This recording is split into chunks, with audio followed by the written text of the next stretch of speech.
Megastar Chiranjeevi చేస్తోన్న సేవా కార్యక్రమాల గురించి చెప్పాల్సి వస్తే ఎంతో మంది ప్రాణాలు నిలబెట్టడమే కాదు, ఎంతో మంది కళ్లల్లో వెలుగును నింపిన మంచి మనిషి చిరంజీవి. చిరంజీవి చారిటబుల్ ట్రస్ట్ ద్వారా ఎంతో మందికి రక్తదానం, నేత్రదానం చేశారు. ఇప్పటికీ చేస్తూనే ఉన్నారు. కోవిడ్ సమయంలో ఎంతో మంది ఆపన్నులకు నేనున్నానంటూ అభయ హస్తాన్ని అందించారు చిరు.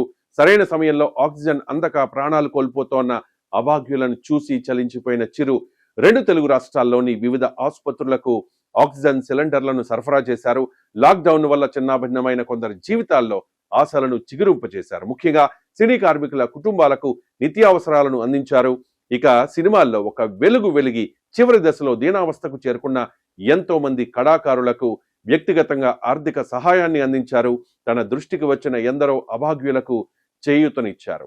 ఎంతో మంది ఆర్టిస్టులు కష్టాల్లో ఉంటే వారికి ఆర్థిక సహాయం చేశారు.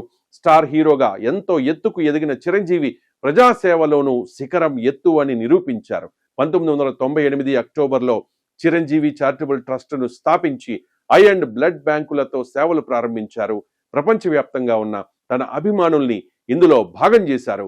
చిరంజీవి చేసిన సేవా కార్యక్రమాల గురించి చెప్పాలంటే పుస్తకాలు సరిపోవు. ఆయనకు మిగిలిన హీరోలకు చాలా వ్యత్యాసం ఉంటుంది. వరదలు, ప్రకృతి వైపరీత్యాలు లాంటివి సంభవిస్తే క్రికెట్ టోర్నమెంట్లు పెట్టి లేదంటే విరాళాలు సేకరించి ఇలా డొనేషన్లు ఇచ్చేవారని చూసి ఉంటాం. కానీ చిరంజీవి మాత్రం తన సొంత కష్టార్జితాన్ని ఇస్తూ వస్తూ ఉన్నారు.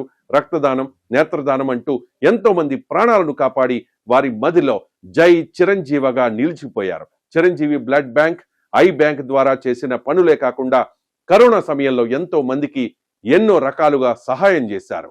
వ్యాక్సినేషన్ కార్యక్రమాలు, ఆక్సిజన్ బ్యాంకులు, ఇలా ఎన్నెన్నో సేవా కార్యక్రమాలు చేశారు. ఇంకా చేస్తూనే ఉన్నారు. ఇవన్నీ ప్రపంచానికి తెలిసినవే. ఇంకా తెలియని, బయటకు రాని సహాయ కార్యక్రమాలు ఎన్నో ఉన్నాయి. ఎవరికి తెలియకుండా చేస్తున్న గుప్తదానాలు చిరంజీవిని రియల్ హీరో చేశాయి. ఇండస్ట్రీలో ఎవరికి ఏ కష్టం వచ్చినా పెద్దన్నెలా సహాయం చేస్తూ ఉన్నారు చిరంజీవి. ఇన్ని గొప్ప లక్షణాలున్న హీరో చిరంజీవి మాత్రమేనని మెగా ఫ్యాన్స్ కీర్తిస్తూ ఉంటారు. That is megastar.